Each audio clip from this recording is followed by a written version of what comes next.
This is the Resistol Mesquite Rodeo Arena that you can see has been transformed into what will be police officers and firefighters boxing to raise money for charities.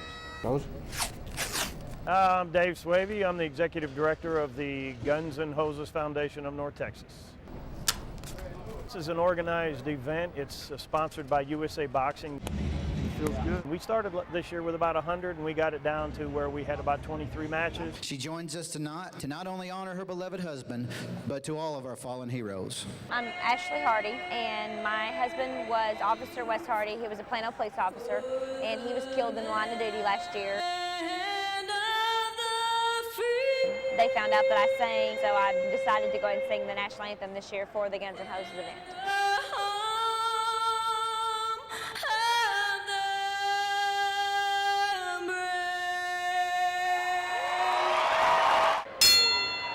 It's amazing to me how many people don't know about Guns N' Hoses and what they stand for. You know, it's not just about officers and firefighters killed in the line of duty. It's also for the children's charities. With an overhand right, they go into the ropes. My name's Ben Roth. I'm with the Frisco Fire Department. This is my second year in a row fighting. A lot of the times firefighters and police don't get remembered until we die, and this foundation takes care of our families. It means a lot that I can help bring some money to that. You see on television, it looks like everything's being taken care of. Yet when the funeral's over with, these people are left with, how do I make my house payment? Where's the electricity coming from? This is 9 times out of 10 the main breadwinner for their entire family. They'll touch the gloves in the center of the ring. Here we go. My name's George Williams. I work for the Ellis County Sheriff's Department. This is my 3rd year participating. I hadn't won one yet, but I think the 3rd time's a charm.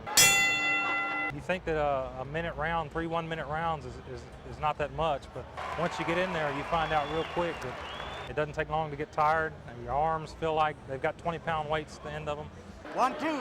It's a lot of hard work, but when it's all over with, you realize what you're doing it for and who you're helping. Real good feeling. Let your hands go. Let those hands go. It's an awesome thing to know that there is such an organization that, you know, they don't forget about us. You know, we'll always be there, and they continue to be there for me and the girls. Been fighting out of the red corner all night long.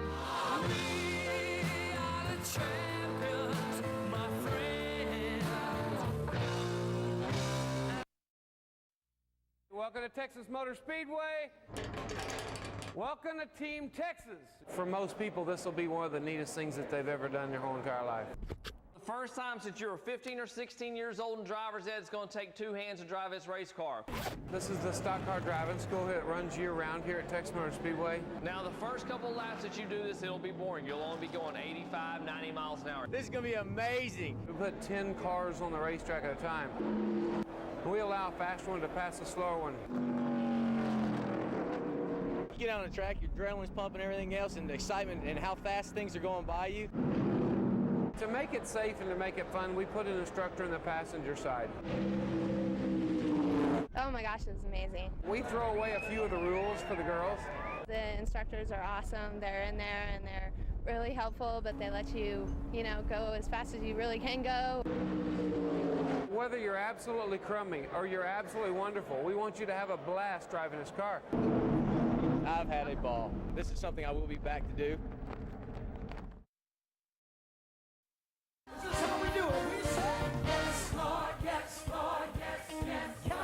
Each weekend, tens of thousands of people from around the world come to Houston. How many of you are ready to worship the Lord today? Amen. Each is seeking the same thing, a sermon from Joel Osteen, senior pastor at Houston's Lakewood Church. Y'all watch it over there? These women are from East Africa. God, I'm speechless. I'm glad I came here today. Joel and Pramila Diananan are from Toronto. Pastor Osteen's message is extremely positive. Nothing about no negativity.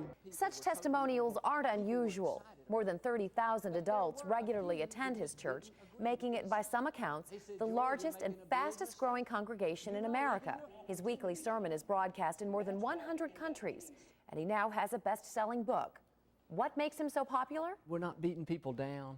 I just feel like we've got enough negative things pulling us down, and I try to give people a boost for the week to make it practical and relevant. Joel Osteen followed his father into the pulpit. You have so much in you. There's so much more you can accomplish but the message is his own. That's my whole belief in that.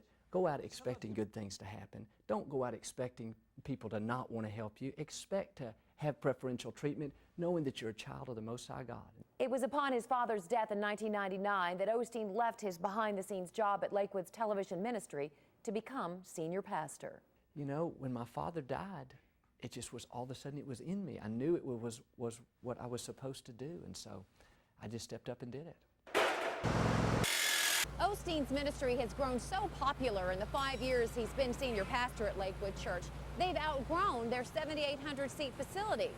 They've since leased the Compact Center, which seats 16,000. Come to an end in your faith. But even as thousands are drawn to Osteen's positive message, some folks just aren't buying it. It's a perverted gospel that panders to the individual self, the isolated self, and that's the problem with it. Ole Anthony is the founder and president of the Trinity Foundation, a Dallas-based televangelist watchdog group.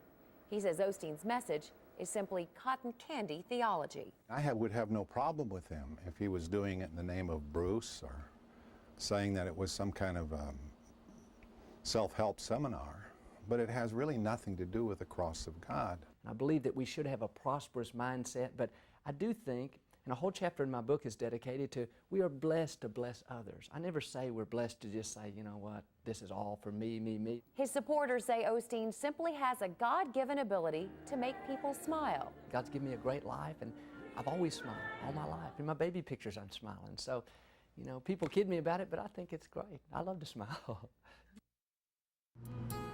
There's a new concept in cooking that offers the perfect solution for those that just don't have the time to prepare meals. They come here and we do all the shopping, all the topping, all the cleanup. They just go station to station assembling their meals. It's called Dream Dinners, and it's profiled in the current issue of D Magazine.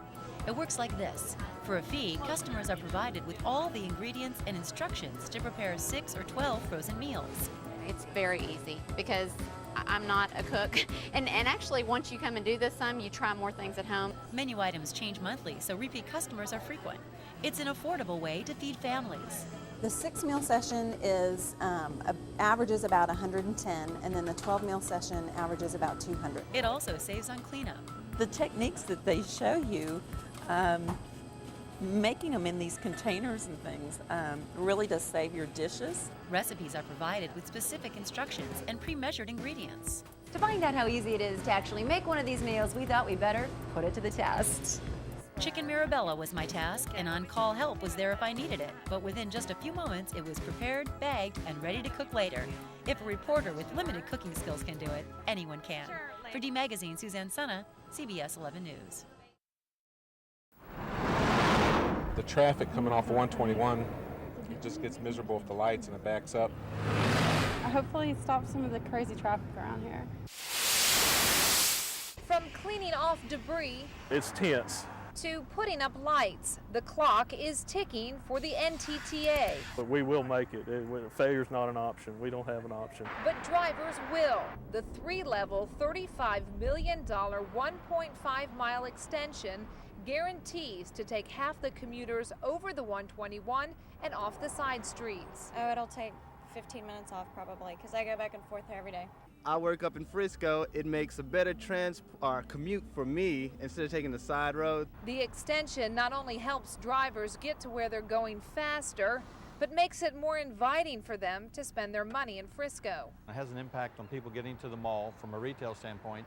It also comes off at Gaylord, which is where Hall Office Park and a lot of our commercial buildings are, and then access to all of our sports venues there. As the city continues to grow, the NTTA continues to lay the groundwork for more pavement. Our board already authorized to design the tollway extension all the way to US 380. We're working with Collin County, looking to identify the corridors all the way up to the Grayson County line. Day 5 of living in the mud. Day 5 of trying to stay cool in the shade. Day 5 of surviving in the middle of garbage, urine, and sickness. Oh, that's awful. Can't you see? Look at that. It's terrible. I wouldn't keep an animal up here like this here.